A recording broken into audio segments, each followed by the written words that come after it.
Hey guys, how y'all doing today? This is D Durrell with D Durrell Life Solutions. I hope everybody is again having a good day today. I am basically, taking care of a lot of business today. I'm at the practice right now. Got tons of things to do, going between locations and just handling business as usual. And so for today, um, I want to talk about things that relates to maintaining your mental health while you're online. Okay. Now, I did a video earlier that focused on stalking. I've done videos in the past that focus on the positive and negatives of parasocial relationships. The other thing I like to talk about is online sexual harassment or harassment, period. As you all know, there has been a recent tragedy that occurred on YouTube in Las Vegas where a couple was beefing with a guy. They met in Las Vegas and the guy killed the couple. This is a married couple. I've debated on whether or not I should do a live stream. It was, how can I give it more of a mental health slant or what kind of mental condition that the guy was in? But the fact of the matter is that it's a dark side to doing YouTube, and it's a dark side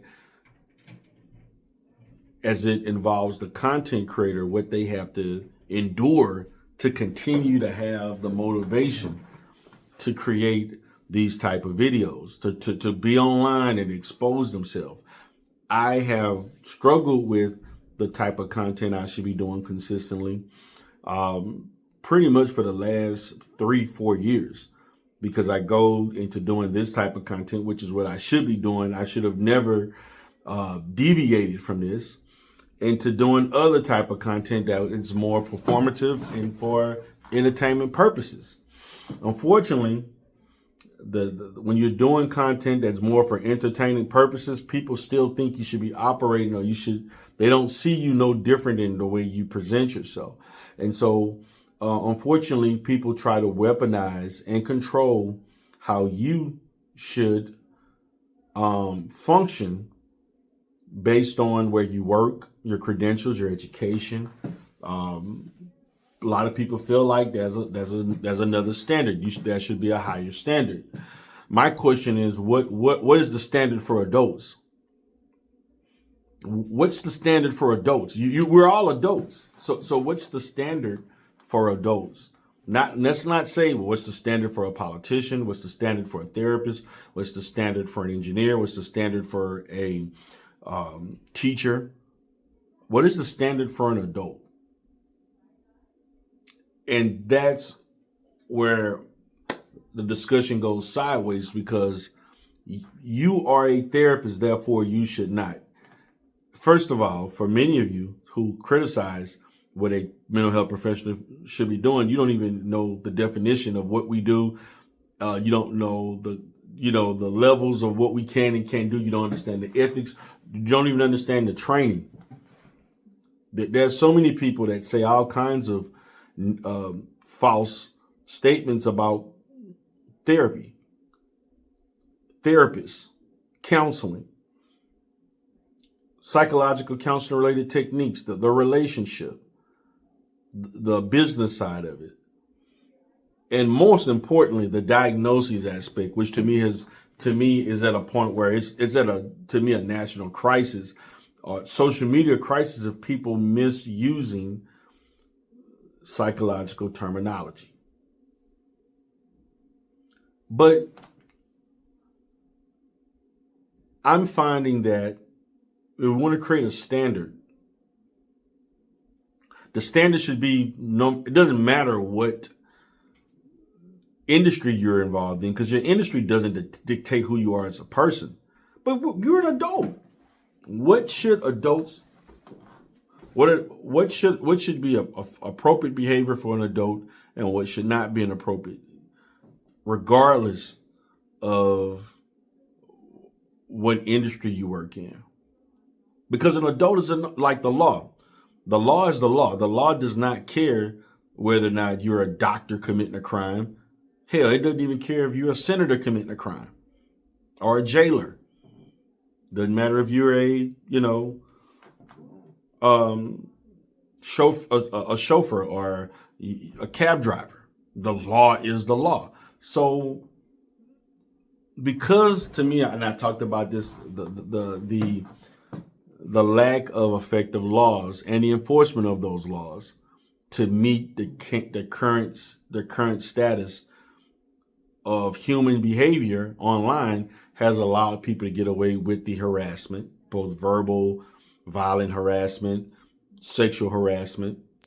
And in some situations, I was basically told that I engaged in similar behaviors. Okay. And I understand that, again, when you're being stalked or you're being watched, and this goes for any, I look at the therapists on YouTube, and I look at what they're doing. I look at what the therapists are saying, how they conduct themselves. And I'm pretty sure I'm very unique because most of the therapists on here, even though there's those that say some very highly controversial things that I'm like, whoa, like, okay, now you're going outside the norm. There are therapists that I've known to be in some of the spaces. I've known several therapists, some who acted out and did all kinds of things more than I did. And they were, told that, you're harassing people, you're doing things that the therapist shouldn't say, shouldn't do. You're conducting yourself in a non-professional manner, even though this is a non-professional environment. I'm pretty much exhausted with discussing that, because it's going to fall on deaf ears, because people are not willing to listen to you if they have in mind what you should and should not be doing. But the issue for me was I felt like I had a right to engage and not to leave. And then it comes to a point, if you are being harassed on YouTube, there's nothing wrong with giving it up. There's nothing wrong with logging off, taking a break. There's nothing wrong with letting that person say what they want and you just move on and don't respond. That's the hardest thing. That was hard for me. The hardest thing for me was to stay in other spaces where I didn't have to deal with the things that I was dealing with in the space that I was mostly known for. Okay. And so you leave the space, things can go away, or they may not be able to go away, depending on what somebody may do and say. And of course, birds flock together, and they all have open ears and eyes to see what the next revelation of exposure is. So I've only had a handful of clients who've come to me, both children and adults, who had complaints of harassment on social media. And to be honest with you, half of the clients that I saw that I was treating were actually the perpetrators. But I had a kid that harassed his teacher.